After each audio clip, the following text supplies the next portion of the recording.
Hola, ¿se escucha? Sí. Bueno, hola a todos, muy buenos días, gracias por estar, gracias por invitarnos. Quedé en el medio, así que estamos bien. Bueno, quería empezar, digamos, este panel, esta conversación. Hablamos mucho antes aquí con los colegas, incluso antes también con Alex, y cómo encarar este tema tan amplio, cómo gestionar la reputación, que suele estar habitualmente asociado al tema de la volatilidad, de lo inmanejable, ¿no? De la crisis permanente, de estos entornos volátiles, VUCA, todas las metáforas que conocemos. Y la verdad que algo común que salió en la conversación previa fue decir si esto es tan así, ¿no? Si es cierto que esta volatilidad es tan inmanejable, es tan incontrolable, es tan desafiante, y entender o plantearnos que si la reputación en realidad está en gran medida basada en la posibilidad de contar historias, de generar conversaciones significativas, de tener conversaciones más horizontales y complejas y ricas con consumidores y con diferentes públicos, si no es que al revés, no estamos tal vez ante el mejor momento histórico, o un gran momento como para todos los que trabajamos en comunicación y en reputación, con plataformas inéditas, con herramientas de gestión y medición también únicas. Entonces, en este juego, y nos preguntábamos esto, no sé, hoy una de las series del momento más comentadas, que es Years and Years, no sé si la vieron, si no la recomiendo, pero también está muy basada en esta idea de la volatilidad, de la crisis, de la fragilidad constante. Y bueno, y nos planteamos este contrapunto, y me gustaría empezar por Pablo, acá también, además de Dau, tiene también el rol de presidente del Consejo, para empezar a hablar sobre si es la volatilidad tan negativa, tan inmanejable, o es cierto que también podemos estar en un momento histórico para los que trabajamos en este tema y cómo podemos aprovecharlo. Bueno, gracias, José.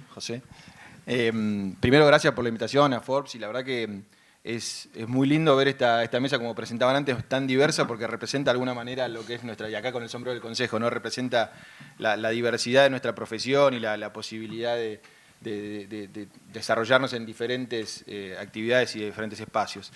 Con respecto a tu pregunta, sí, como veníamos conversando, creo que se viene repitiendo mucho en los últimos años el concepto de VUCA, digamos, de la volatilidad, la incertidumbre, la complejidad, la ambigüedad.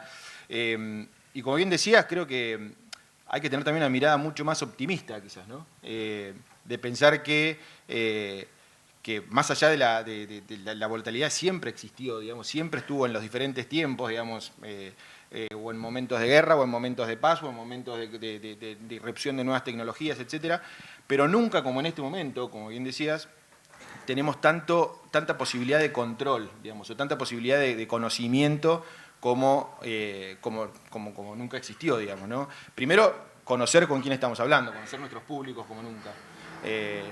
La posibilidad de escuchar las audiencias, de conocerlos en profundidad, de compartir información. Digo, también es el momento en el cual entre colegas se pierde la instancia de competencia y pasamos a una instancia mucho más de cooperación y de compartir información para conocer los públicos, que muchas veces se repiten entre otros, y es bueno nutrirnos entre todos. Pero también la posibilidad, y como antídoto a esta supuesta volatilidad, la posibilidad o la exigencia que tenemos de ser mucho más concretos, ¿no? De ser mucho más reales, de ser mucho más sinceros.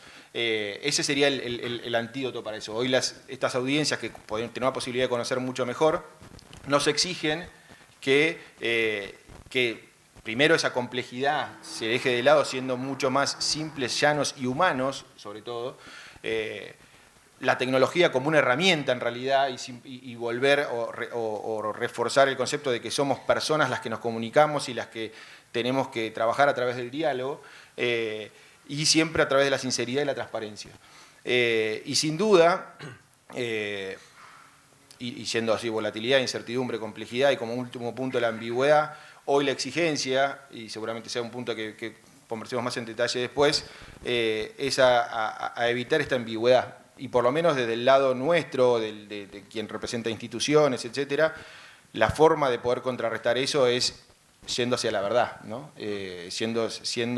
Teniendo convicciones bien claras, posiciones bien claras que sean conocidas por nuestros públicos, y obviamente teniendo como bandera fundamental la ética y la integridad profesional. Saber que uno va a tener, que hoy no hay posibilidad de tener mensajes falsos o no poder cumplir con los compromisos asumidos, sino que siempre esta exigencia permanente va a tener que ser respondida a través de un actor social claro y fuerte, como es las instituciones que representamos. Bien. Juan, si hay una compañía que parece, desde esta perspectiva tradicional de la volatilidad inmanejable y demás, representar eso, probablemente sea Uber, me animo a decirte. Digo, hasta se ha convertido en un verbo, en un símbolo de la época, ¿no? La uberización de lo que sea habla de la volatilidad, de la vorágine. ¿Cómo lo viven desde Uber este tema o esta supuesta, o este clima de época, ¿no? Bien, ahí creo que lo principal es, hacemos una distinción que es, el mundo se movió siempre a la misma velocidad. La diferencia es que antes lo veíamos en el cierre de la mañana y en el cierre de la tarde, la velocidad a la que se había movido el mundo en ese día. Y hoy lo que tenemos son herramientas para saber a qué velocidad se está moviendo minuto a minuto. Entonces, la crisis permanente, yo diría que pasan cosas todo el tiempo. No nos podemos sorprender de que todos los días pasan cosas. Y en nuestro caso, en el caso de Uber, tenemos muchos más datos, porque tenemos el dato del usuario, el socio conductor, todos podemos registrar qué es lo que está pasando minuto a minuto. No es una crisis permanente, las cosas están en movimiento. Entonces, ¿con qué respondemos nosotros? Con organización. Y en eso, voy a 2 puntos. Tenemos en toda la empresa una claridad absoluta de los 2 principios que más rigen nuestra reputación. Primero es, hacemos lo correcto, punto. Y ese es el único principio de Uber que no tiene una explicación atrás. Porque es así de claro, hacemos lo correcto, punto. Y el segundo, si se quiere, es actuamos como dueños. Nadie en la organización puede pensarse como que este es mi trabajo o donde yo estoy de 9 a 5 o lo que cualquiera piense como su horario de trabajo. Constantemente soy dueño de lo que me toca y no hay nada que esté fuera del scope de nadie en Uber. Reputación es algo que todos vemos desde distintos puntos de vista y ahí también se cuela, si querés, algo mucho más interno de Uber, que es comunicaciones está dentro de la mesa de decisiones. Es una silla más y está constantemente presente y no marcándole en sentido de siendo policía de reputación, porque todos lo vemos, pero teniendo un diálogo con el negocio, con la gente de asuntos corporativos o si se quiere con asuntos gubernamentales, con legales, todos interactuamos y hacemos valer esto mismo, que es hacemos lo correcto, punto, y actuamos como dueños. Bien, siguiendo con este tema, ¿no? El contrapunto de la volatilidad también como espacio de oportunidad, ¿no? ¿Cómo aprovechamos también esta supuesta vorágine o esta espontaneidad también hoy de cómo fluyen los diálogos, las conversaciones, las noticias y, en definitiva, la reputación de las compañías o de las personas? Que en tu caso, Fernando, es interesante porque aquí en la mesa, también aquí Virginia desde las organizaciones, pero vos trabajás puntualmente con bandas o con personas, ¿no? Que también creo que es una de las claves de la época. Pero tenés un caso concreto que está bueno comentar sobre cómo, digamos, esta volatilidad también puede ser oportunidad, ¿no? Sí, bueno, soy la oveja negra de la mesa, porque tengo que hablar de música, que parece que es algo menos preparado, donde hay menos planeamiento estratégico, donde las cosas pasan más de casualidad. Y bueno, en un punto, a veces sí, y estamos perdiendo una batalla importante en la música, ahora me meto en el tema que decías, que es por qué las grandes bandas argentinas eran pioneras en la reputación, en la imagen en Latinoamérica. Soda Stereo, Los Fabulosos Cadillacs, Charly, Fito, fueron pioneros en Latinoamérica y hoy la escena la domina la música de Colombia, de Puerto Rico. La respuesta simple es que ellos entendieron mejor el juego de las colaboraciones, de cómo se mezclan y cómo colaboran entre ellos, y ahora casi todos los temas son colaboraciones, ya no se sacan discos, son temas con otros. Y yo traigo este tema para hablar de una colaboración que tomé yo, que fue en esto del planeamiento estratégico que tuvimos en el desarrollo de la carrera. No voy a hablar de Charly García hoy, no. Pedí por favor. Tenemos después un side event de anécdotas de Fernando para el que quiera quedarse. No voy a hablar de Charly. Pedí, por favor, le pedí a Alex que me permita eso, pero quería contar de una estrategia que hubo, que hicimos con Ilia Curiaquian de Valderramas. Tenía muy buena reputación la banda en México, sobre todo en Latinoamérica, pero nos costaba entrar en Estados Unidos. Entonces, la estrategia apuntó a cómo llegar a ese mercado desde lugares inteligentes. Y surgió una oportunidad de que la empresa de supermercados Target estaba buscando una canción y nosotros le ofrecimos vía nuestra editorial el que era el primer corte del disco, se llamaba Ula Ula, para que sea la cortina de la campaña. Casi simbólicamente se lo dimos porque no era nuestra principal idea el dinero en ese punto, sino llegar fuertemente a la gente en Estados Unidos. Por suerte salió, se convirtió el tema en la campaña, pero ahí pasó lo mágico, lo diferente y donde las oportunidades hay que aprovecharlas al máximo. Un día nos levantamos y Oprah Winfrey, la quizá conductora afroamericana más importante que tiene Estados Unidos, más de 200 millones de seguidores en todas sus redes, tuitea: me encanta el tema Ula Ula. O sea, algo inesperado. Cuando yo veo el tuit, lo llamo a Dante, lo llamo a Emma, los cantantes de Ilia Kuriaki, y le digo: muchachos, esto es increíble lo que pasó. Ya a escribirle desde la cuenta oficial de Ilia Kuriaki diciéndole que somos nosotros. O sea, Hola, hola. bueno, hola, hola, Ula Ula, Ula, ula, ¿no? sí. Y le explicamos que en un tuit, en otro tuit, no contestaba nadie, insistimos, borrábamos, volvíamos a ponerlo para ver, hasta que ella misma contesta y dice: felicitaciones, me encanta el tema, no puedo parar de bailarlo. Listo. Eso convirtió ese tuit, esa simple acción, en Oprah es fanática de Ilia Kuriaki de Valderramas. Esa fue la noticia. Oprah es fanática de Ilia Kuriaki de Valderramas. Cientos de notas, busquen en Google, pongan Oprah Ilia Kuriaki y va a aparecer cientos, miles de notas, que nos abrió el mercado en Estados Unidos de una manera increíble, que nos llevó a tener que explicar en miles de notas la relación con Oprah, que no existía, por cierto, pero fue el gancho y el motor para, por ejemplo, tener 6 nominaciones a los Grammys latinos en la siguiente edición. Era muy raro. Ilia Kuriaki 6, y después venía Carlos Vives 4, Shakira 2, ¿no? Y ahí, como para terminar el cuento de un poco esto que es básicamente maximizar los logros y minimizar los errores que uno pueda tener, cuando fuimos a los Grammys, todos muy ilusionados, teníamos 5 nominaciones en lo que se llama pre-telecast, que son las que no van en la ceremonia principal, y una en la ceremonia principal. Fuimos muy ilusionados a esa entrega. Primer premio, nada. Segundo premio, nada. Tercer premio, nada. Yo ya me estaba tirando por la ventana. Oprah tuitea. Claro, decía algo. Y, bueno, perdimos las 5 nominaciones del pre-telecast. Era un fracaso total. Y fuimos a la ceremonia principal compitiendo con el tema Ula Ula, pero contra Pitbull, Wisin y Yandel y bla, bla, bla, cabeza agacha.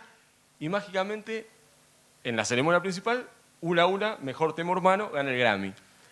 Entonces ahí se armó otro debate interno. ¿Qué comunicábamos? ¿La obtención de ese Grammy o los 6 Grammys que teníamos nominados? Y obviamente la decisión fue seguir hablando de Oprah y de las 6 nominaciones, porque era mucho más impactante hablar de que teníamos 6 nominaciones que habíamos ganado solo una, porque en definitiva después la gente no sabe si de las 6 ganaste 5, no importa ya eso en la historia, lo único que importaba era esa conclusión de grandeza y grandilocuencia. Esto como para hablar de un poco de la reputación, cómo se puede convertir algo insignificante en una reputación positiva a nivel internacional también. Seguro. Y hay algo que seguro, para aprovechar toda esta volatilidad positivamente, hay algo que es clave y es estratégico, que es ¿no? el activo de la confianza y la transparencia, ¿no? Está claro que para aprovechar positivamente esto tiene que pasar algo que sea verdadero, lo que decía Pablo, que sea transparente. Digo, el tuit de Oprah era real, no era ni pagado, era algo real, ¿no? Y, aunque Target me parece que... Aunque Target había tocado, pero el de Oprah fue real. Pero en términos de confianza y transparencia, y pienso en un tema tan atado a eso con el tema de las donaciones, ¿no? Cuando uno dona, digo, básicamente está confiando en la transparencia de que esa donación va a llegar y que esa donación en cualquier ámbito que uno done, ¿no? ¿Cómo en el tema, Virginia, ustedes del Banco de Alimentos y cuán relevante es hoy la confianza y la transparencia en el trabajo que ustedes hacen? Bueno, hola, buenos días a todos. Como decías vos, es fundamental y es clave y es lo que entendemos que tenemos que trabajar permanentemente en el Banco de Alimentos todos los días de la vida. Confianza y transparencia son 2 valores que nosotros ponemos antes que nada Y esto tiene que ver porque entendemos que somos parte de una cadena, ¿sí? Nosotros nos definimos como un puente que se traza entre aquel que quiere donar y que puede donar y aquel que necesita. Obviamente, y abro paréntesis, todo esto en un panorama de incertidumbre permanente, porque nunca sabemos cuánto nos va a entrar, nunca sabemos cuánto vamos a poder entregar. También trabajamos con la incertidumbre de las organizaciones, que ellas tampoco saben cuánto van a poder dar de comer a gente que asiste a esos comedores, a esas instituciones. Entonces, bueno, cerrando ese paréntesis, esto de ser parte de una cadena hace que nosotros tengamos sí o sí que ser totalmente transparentes y totalmente confiables para cada una de las partes que integran esa cadena. Nosotros con los donantes tenemos que ser transparentes porque ellos depositan en nosotros su confianza, depositan en nosotros sus donaciones, como decía Jochi, y la realidad es que nosotros tenemos que dar cuenta de a dónde van esas donaciones. Por eso tratamos de comunicar permanentemente y tratamos de rendir permanentemente a partir de un sistema de trazabilidad, bueno, a dónde van esas donaciones. También tenemos que ser transparentes con las organizaciones, con aquellos que están en el frente de batalla, como decimos nosotros todos los días. No todas las organizaciones tienen la posibilidad de contar con cosas que nosotros requerimos para que formen parte de nuestra cadena. Y tenemos que ser sinceros con ellos. ¿Y por qué pedimos a una organización una personería jurídica? ¿Y por qué pedimos a una organización que haga su contribución simbólica? Si somos transparentes con ellos y podemos comunicar fielmente por qué esas cosas, eso nos va a ayudar a que ellas puedan formar parte de la cadena como corresponde y dar su servicio como corresponde. Tenemos que ser transparentes con nuestros donantes de fondos, obviamente, ellos son los que nos ayudan a poder sostener este sistema. Y por último, tenemos que ser transparentes también con nuestros voluntarios, con los cuales directamente el banco no podría trabajar si no estuvieran ellos al pie del cañón donando su tiempo, donando todo su servicio para poder hacer funcionar todo eso. Con lo cual, digo, evaluando todos los públicos que forman parte de esta cadena y entendiendo que el banco es un mero, digamos, interrelación entre esas partes, no queda más que decir que transparencia y confianza tienen que ser dos cosas que se pongan por sobre, adelante de todo, digamos. Bien, y siguiendo con el tema de transparencia y confianza, pienso hoy y con lo que decía Juan también, ¿no? de que es cierto que hoy digo, lo que es permanente es la comunicación permanente, saber todo el tiempo lo que están comunicando, lo que está sucediendo, las múltiples fuentes de información y de comunicación, que hoy, por ahí hasta hace un tiempo, estábamos acostumbrados al diario de la mañana, a la tarde, a algunos líderes de opinión, y ahí más o menos nos informábamos y en todo caso conversábamos privadamente sobre el fenómeno que fuese, y hoy esto, digamos, la comunicación viene de cualquier lado, ¿no? de cualquier tuit o de cualquier... Y pienso en operaciones, Pablo, por ahí que manejan cierto riesgo, ¿no? Como operaciones que pueden estar en entornos donde puede haber accidentes, donde puede haber ciertos riesgos, y cómo cuando eso sucede, cómo entra en juego y cuán crítico es mantener el control sobre esa información y sobre todo para garantizar la confianza y la transparencia de la información que da tranquilidad en esos contextos. Sí, totalmente. Como decía antes, por lo menos desde DAO y cuál fue el trabajo que hicimos en los últimos años, fue tratar de humanizar a la compañía. Digamos, hoy, para una compañía como DAO, petroquímica, que es proveedora de insumos para otras empresas, es difícil mostrar nuestro producto. Digamos, no somos una automotriz que te puede mostrar el último modelo, no somos una compañía de gaseosas que te puede mostrar el producto. Entonces hay que trabajar a través de los valores y de qué significa y cuál es, sobre todo, la importancia de la compañía como actor social. En eso, para nosotros el centro era la humanización de la empresa a través de personas, poder comunicarlo. Obviamente eso implica que esas personas sean confiables y que puedan ser vehículos de ese mensaje. Cuando ocurren esas situaciones, digamos, en las cuales, por supuesto, pueden ocurrir ese tipo de incidentes operativos, de alguna manera tus públicos se enfrentan con la compañía, digamos, concreta, ¿no? Yo puedo tomar el caso de, digamos, un incidente que tuvimos hace un poco más de un mes en Bahía Blanca, donde tenemos nuestro complejo productivo más grande, en el cual, digamos, hubo un incidente que produjo un estruendo grande que se escuchó en diferentes lugares de la ciudad. Y a nosotros eso nos puso por primera vez en esto, digamos, de las crisis modernas, para decirlo de alguna manera, ¿no? Estábamos justo atravesando el momento en el cual mucha gente estaba viendo la serie Chernobyl, fue en el medio de la noche, etc. Y enseguida aparecieron imágenes falsas, imágenes de incendios, imágenes, digo, hasta había chats de periodistas en los cuales circulaba información falsa, etc. Y esto es lo que decía Juan antes, ¿no? Quizás antes tenías 2 momentos en los cuales poder enterarte de lo que ocurre, ¿no? A la mañana o a la tarde, digamos. Ahora te pasa en el momento. Y la posibilidad también de que tu vecino, tu público, digamos, tenga la posibilidad de ser emisor también.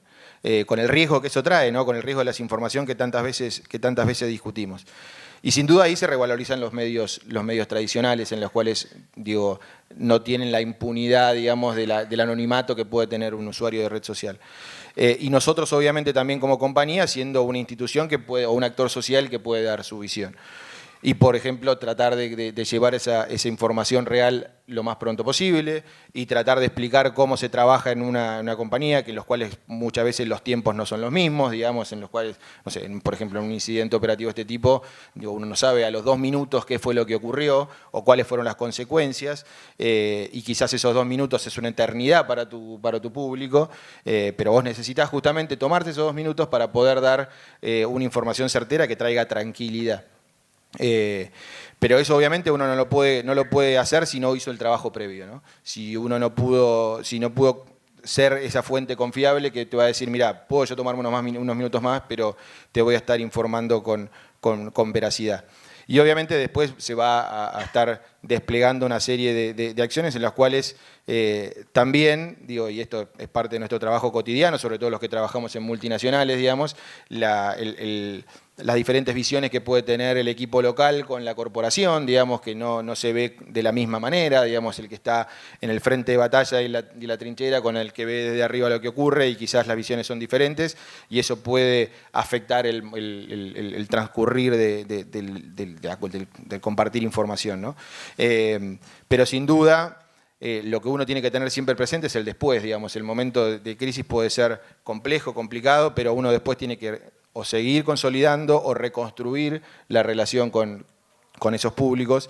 Y si uno en algún momento de ese momento de crisis faltó a la confianza, faltó a la verdad o no cumplió algún compromiso, en el momento después de reconstruir esa relación va a ser muchísimo más complejo. Seguro. Juan, me quedé pensando en el tema de todo lo que venimos comentando, ¿no? De la sobreinformación y la información permanente. Si hay una compañía, una marca muy comentada, es Uber seguramente en el último tiempo, por mí incluso en este momento, estoy, digamos, favoreciendo ese sobrecomentario sobre Uber, pero digo, ¿cómo generar confianza desde Uber, siendo una compañía tan comentada, con un tema tan comentado acá en Argentina, en el mundo, etcétera, y sobre todo con los públicos prioritarios, que por ahí ya no son los periodistas, sino son, en el caso de Uber, me imagino, los conductores, ¿no? ¿Cómo generan confianza desde lo más mínimo, ¿no? Ahí hay un tema que es, yendo a lo de los canales que decía Pablo, nosotros tenemos acceso, que quizás no todas las empresas lo pueden tener, acceso directo a toda la gente que usa Uber, tanto para manejar como para viajar. Y eso es una responsabilidad enorme, porque vos con un clic realmente llegás a millones de argentinos hoy para acercarles la información que vos considerás prioritaria.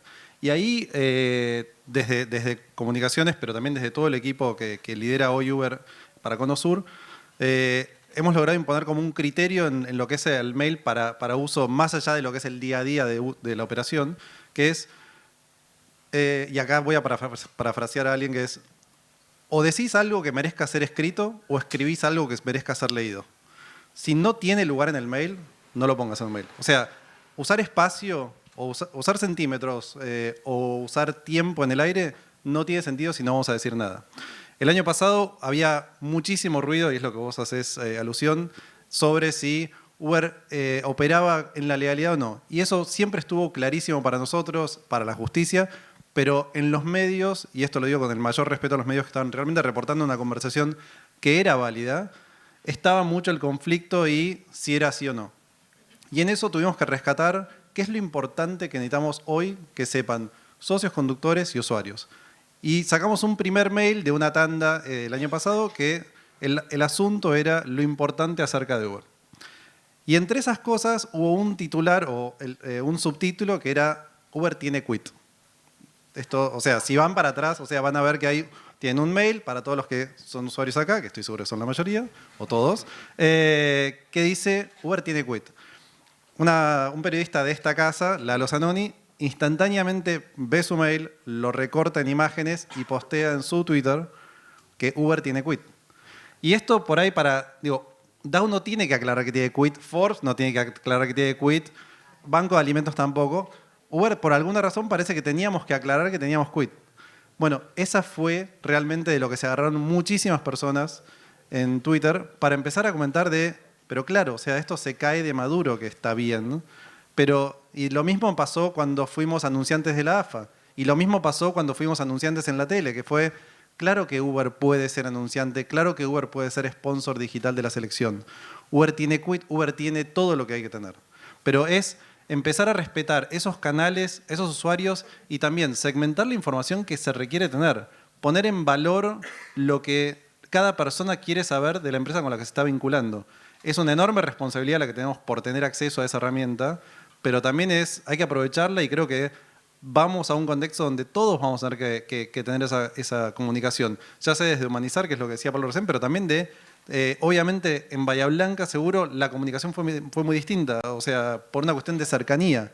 Entonces hay que empezar a tener muy claro esa segmentación del público, no es todo tier 1 medios, es empezar a desarticular esa red que uno ya tiene muy incorporada y desimplificarla, porque ahí lo que necesitamos es entender qué necesita saber cada uno. Bien, nos van quedando, yo estoy viendo el timer acá que Pilar me pidió que lo viera. Igual, Alex, ¿es cierto que teníamos un rato más? No. 3 minutos 30. Me interesaba algo que charlamos mucho y por ahí para ir, y acá ya como abriendo a la mesa también, digo, en términos de gestión de reputación, hay un montón de temas nuevos que hasta hace un tiempo no eran típicamente ni de las compañías, ni de las organizaciones, ni de las bandas de música, y que imponen seguramente nuevos desafíos, y porque sobre todo porque son temas que ni siquiera ni las marcas ni las bandas los ponen las personas, ponen los movimientos sociales, pienso en género, diversidad, incluso los temas de las donaciones a veces están también puestos en cuestionamiento, y hay como como una accountability, un análisis muy profundo y complejo de cada situación. Y pienso, no sé, en el veganismo, que es un tema que no lo impuso ninguna marca, nada, lo impusieron las personas que hicieron, más allá de lo que uno pueda pensar. Y pienso ahí cómo también, digamos, esto impone nuevos desafíos para las marcas, las compañías, las organizaciones, incluso los músicos. Fernando, que pienso que también hasta hace 15 años por ahí había un capital simbólico de la banda de rock que hoy está más en cuestión, ¿no? Lo que antes era positivo, hoy por ahí entra en cuestionamiento. ¿Cómo manejan? Sexo, droga y rock and roll. Sexo, droga y rock and roll, que no tiene nada de malo, pero que, pero que hoy se ve desde una óptica diferente, ¿no? Claro, eso que antes era sexo, droga y rock and roll y que quizás era un capital de la banda o una bandera o el símbolo o lo que era cool o lo que era divertido, lo que era aspiracional para los demás, ha cambiado muchísimo. Hay toda una generación nueva, primero que de nuevos músicos que realmente yo creo que son más inteligentes, que están bastante más alejados del descontrol y de las drogas. Pero en el último tiempo, me parece que a lo que vos apuntás es a todo lo que tiene que ver con los casos de acoso, de estas apariciones en muchas bandas, que han cambiado las reglas internas de qué pasa en un camarín, ¿no? Pues, qué fantasía, el camarín es como todo el mundo quiere saber qué pasa tras bambalinas, qué pasa en el camarín. Y la verdad es que hoy pasan cosas como controles diferentes. Por ejemplo, hay artistas que abren su camarín a todo el mundo, termina el show y dicen que pasen todos, libre albedrío, y bueno, y le gusta tener esa sensación post-show. Otros necesitan un poco de intimidad porque bajan de una adrenalina importante. Eso es como lo normal. Ahora, ¿qué pasa? Cuando vos abrís un camarín hoy y mirás, y ahí están todos con el celular en la mano, y hay situaciones que son íntimas de las personas, pero no porque pase nada raro, porque es la intimidad que para el otro, y en esa situación, puede ser algo totalmente llamativo. Entonces, lamentablemente, se empezaron casi como norma a imponer ciertas situaciones que antes eran alocadas, impensadas 100%. Como por ejemplo, no entran menores al camarín. Y uno dice, ¿pero por qué no? Y no entran menores al camarín, porque es una responsabilidad, no porque nadie les vaya a hacer algo, pero sí es una responsabilidad para las bandas, porque hoy la comunicación y ciertos tips y ciertos gestos hoy pueden ser tomados de otra manera. Entonces, para evitar cualquier tipo de situación o confusión, yo siempre recomiendo, está bien que trabajo con artistas que son ya grandes ellos y saben manejarse, pero también hay bandas, hay asistentes y demás. Hoy una de las normas que cambió es el camarín es más privado que nunca, es de los artistas y de la familia, y no hay posibilidad de filmar ni de que pasen otras cosas que pueden ser llevadas a la confusión. Queda ya como para ir cerrando, me gustaría también, Virginia, ahí cómo ves por ejemplo, ¿qué sienten ustedes cuando a veces se discute o hay algún mito o fantasía con el tema de las donaciones? ¿Cómo les impacta o no? O si tienen un trabajo sobre eso cuando ven que eso para ahí tiene algún cuestionamiento o conversación en la agenda. Bueno, no, en realidad planeado no hay nada, sino dentro del propio ADN de la organización está esto de, y vuelvo al anterior, ¿no? De ser totalmente transparente y poder dar cuenta a través de los reportes anuales, a través de los balances, a través de las memorias, a través de todas las informaciones que damos, sobre todo en el caso de donaciones, de poder dar cuenta, bueno, a dónde va cada peso que la persona dona para que una organización como el banco o cualquier otra organización pueda funcionar. Creo que eso está más que nada metido dentro de nuestro accionar en el día a día. No hemos tenido por el momento ninguna issue con tema donación, pero creemos que en caso de que surja, digamos, haber sido o haber construido transparencia en todo este tiempo, nos va a jugar a favor en cualquier caso que pueda llegar a surgir. Volviendo un poquito, que quería retomar al tema de estas nuevas cosas o estas nuevas conversaciones que surgen en la sociedad y que atraviesan a todas los segmentos y a todas las organizaciones y a todas las empresas. Nosotros lo que vemos es que hay temas que van surgiendo, como puede ser el tema del desperdicio de alimentos, que va tomando más fuerza y que sobre todo toma fuerza en las generaciones más jóvenes, ¿no?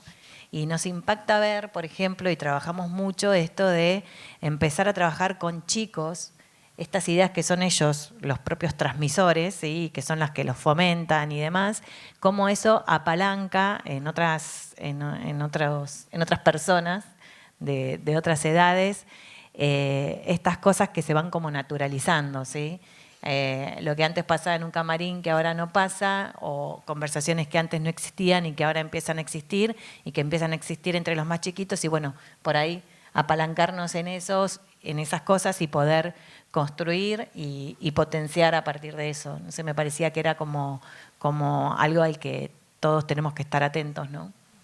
Bueno, nos está titilando cartel de End. Así que, no sé, igual quería dejar abierto alguien quiere hacer un comentario final, alguna reflexión final. Yo quería hacer un comentario nada más con esto, lo que decías del rol de las empresas en temas sociales, digamos, ¿no? O sea, creo que hoy, como veníamos diciendo, los públicos están cada vez más informados, digo, se puede decir, bueno, leen menos los diarios, digo, están cada vez más informados, tienen mucho más acceso a la información y tienen mucho más acceso a la emisión de información, digamos, y poder tener una voz en el reclamo de ciertas cuestiones sociales, digamos, y sobre todo cuando se encuentra que en las políticas públicas no hay respuesta a esos reclamos.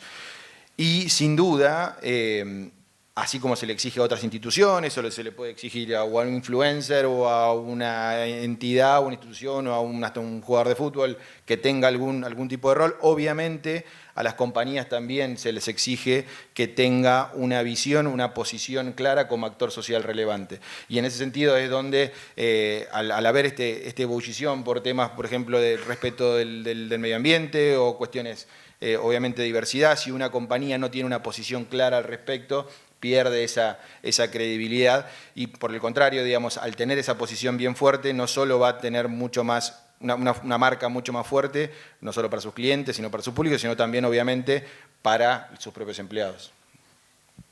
Gracias, Pablo. Si no hay ningún comentario más, les agradecemos a todos por la atención y nuevamente por la invitación y damos paso al próximo panel. Muchas gracias.